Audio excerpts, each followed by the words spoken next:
Uma estratégia de desenvolvimento nacional rebelde exige como contrapartida uma política exterior que ajude a abrir espaço no mundo para o rumo que pretendemos. Não é a nossa tradição. Temos em política exterior duas tradições ruins. A primeira concebe a política exterior como sucursal da Fiesp, uma espécie de bazar permanente para vender nossos produtos. Um país consequente defende seus interesses comerciais apenas à luz de seu projeto geopolítico maior. A política exterior não é um ramo do comércio, é um ramo da política. A outra tradição ruim é que vê a política exterior como uma ocasião para compensar na retórica as rendições internas.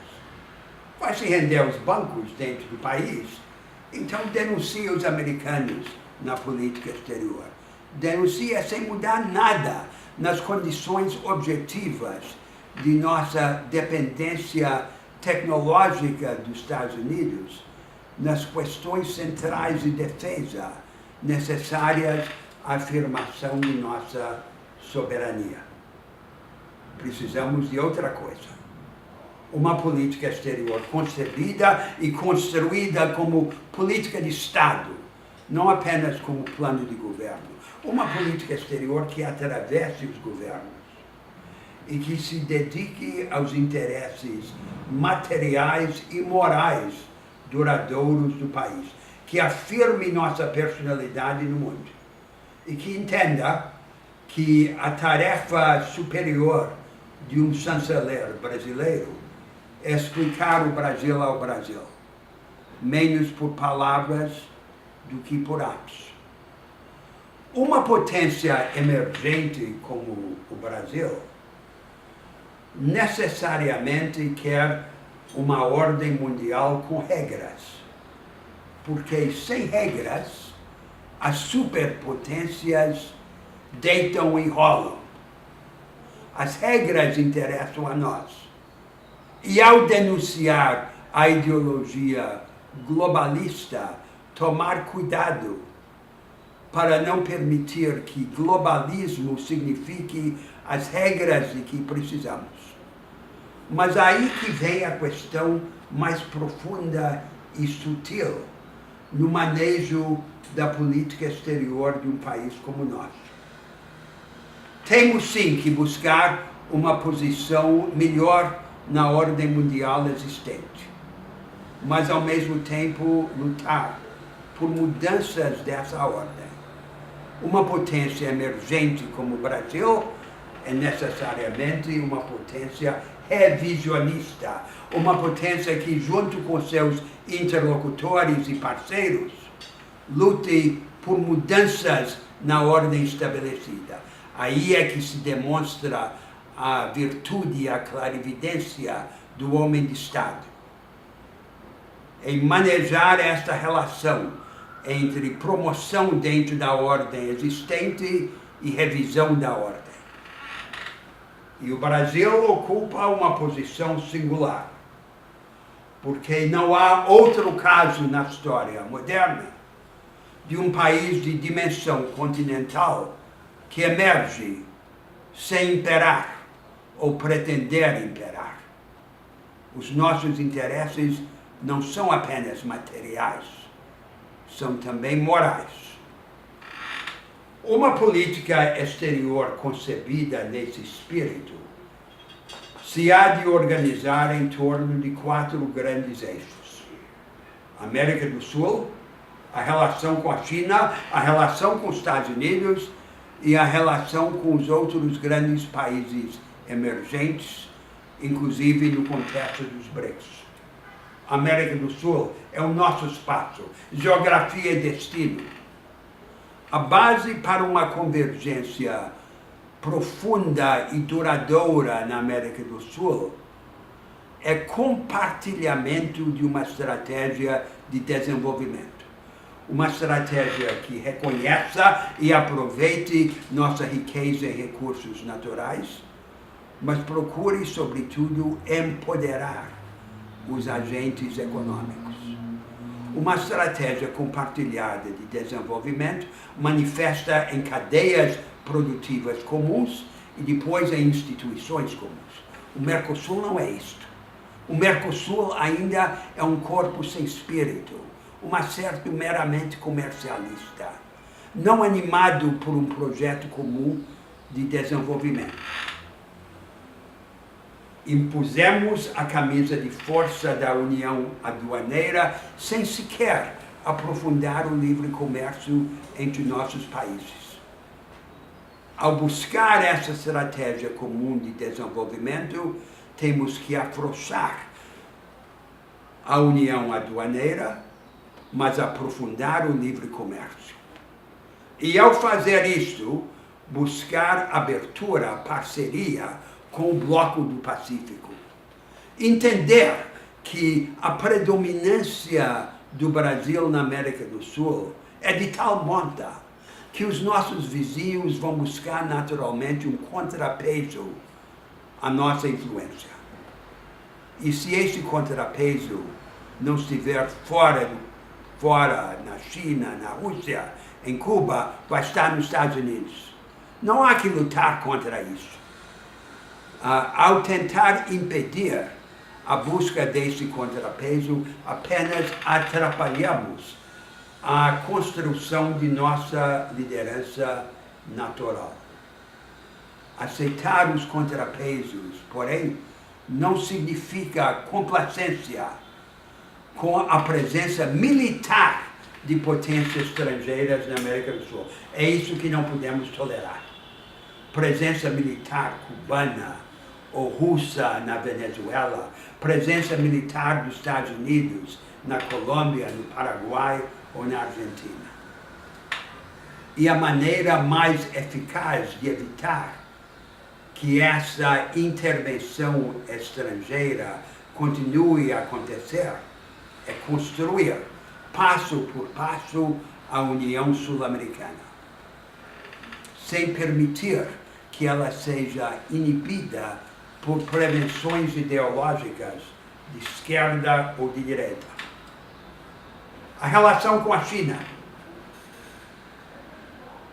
Não podemos permitir que a China construa no Brasil o tipo de relação neocolonial que experimenta na África.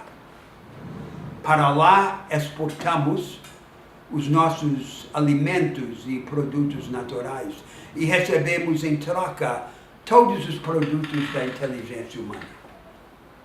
O começo de uma mudança está em fazer com a China o que a China fez com os Estados Unidos. A China depende do Brasil, temos poder de barganha. A China não pode, por razões estratégicas, depender para seus minérios e seus alimentos dos Estados Unidos. Mas nós precisamos condicionar a presença chinesa no Brasil a uma parceria qualificadora conosco na produção e na tecnologia. E começar a construir as inovações comuns no Brasil e na China, juntos com eles inovar institucional e tecnologicamente. Há fervor, há excitação na juventude chinesa para participar dessa parceria. Para isso, nós precisamos de parar de nos afundar no mercantilismo mesquinho que destrói o potencial da nossa relação com a China. Estados Unidos. O Brasil é o país mais parecido no mundo com os Estados Unidos. Mas nós não temos e nunca tivemos, nem mesmo no período de Rio Branco e de Nabucco, uma relação profunda com os Estados Unidos. Há disposição entre os americanos para construir uma parceria que nos ajude a nos qualificar na produção e na educação. E o que permite agora a construção dessa parceria é o interesse geopolítico compartilhado em conter a influência chinesa no hemisfério ocidental. Para isso, precisamos buscar não apenas o governo americano, mas o governo federal, mas também os governos dos estados, as empresas e as universidades. E aproveitar o idealismo frustrado da população americana. O resto do mundo é tudo azedume para os Estados Unidos. Aqui temos possibilidade de parcerias magnânimas e audaciosas. Para sermos parceiros dos Estados Unidos, porém, não podemos continuar a ser protetorado dos Estados Unidos. Protetorado não é parceiro. Nas questões centrais de defesa, dependemos dos Estados Unidos. A grande maioria das nossas comunicações para o mundo exterior passam pelos Estados Unidos. O aparato de segurança dos Estados Unidos ouve todas as comunicações internas do Brasil, das comunicações do presidente para baixo. E as nossas Forças Armadas dependem do GPS americano. Se os americanos desligarem o GPS, vamos conduzir nossos navios de guerra por navegação astronômica. Para construir uma parceria com os Estados Unidos, precisamos liquidar as condições objetivas do protetorado, contra as quais a esquerda no poder jamais se rebelou. Quarto eixo é o Brasil diante dos outros países emergentes, inclusive na organização dos BRICS. O Brasil ascende à presidência dos BRICS, indica o novo dirigente do Banco dos BRICS em 2019. É um imenso potencial. Os outros 6 grandes ali, China, Rússia, a Índia, estão num abraço de urso há 2000 anos. A tendência é delegar qualquer tema controvertido ao Brasil, que está longe, acima de qualquer suspeita. Mas para aproveitar essa oportunidade, precisamos ter projeto. Projeto revisionista, o tipo de revisão da ordem mundial que queremos. Se apenas denunciarmos o globalismo, em vez de compreender essa ordem, não podemos dar conteúdo ao projeto revisionista. Na ordem comercial, construir caminho rumo ao minimalismo institucional nas regras do comércio. Significa o seguinte: as novas regras do comércio mundial, as da OMC, a Organização Mundial do Comércio, mas também os grandes tratados multilaterais, como o transatlântico e o transpacífico, tendem a incorporar as regras do mercado, a adesão compulsória a uma forma específica da economia de mercado, contrária aos interesses de nossa estratégia rebelde de desenvolvimento. Por exemplo, proibir sob o rótulo subsídios todas as formas de coordenação estratégica entre governos e empresas que os países hoje ricos usaram para enriquecer, mas que querem negar a seus sucessores. E incorporar às regras do comércio o regime de propriedade intelectual que deixa as inovações tecnológicas mais importantes nas mãos de um pequeno número de empresas multinacionais privadas. O que nós devemos querer é um minimalismo institucional, o máximo de abertura no mundo com um mínimo de constrangimento aos experimentos institucionais necessários. Na ordem monetária mundial, superar pouco a pouco a dependência do dólar, começando por compensação direta no nosso comércio bilateral nos países dos BRICS, sem passar pelo dólar, para não depender da política monetária do Banco Central americano. E no assunto mais complicado e perigoso da ordem mundial de segurança, buscar pouco a pouco superar a anarquia internacional. O único sistema de segurança que o mundo tem hoje é o do Conselho de Segurança das Nações Unidas. Os Estados Unidos brincam com aquilo.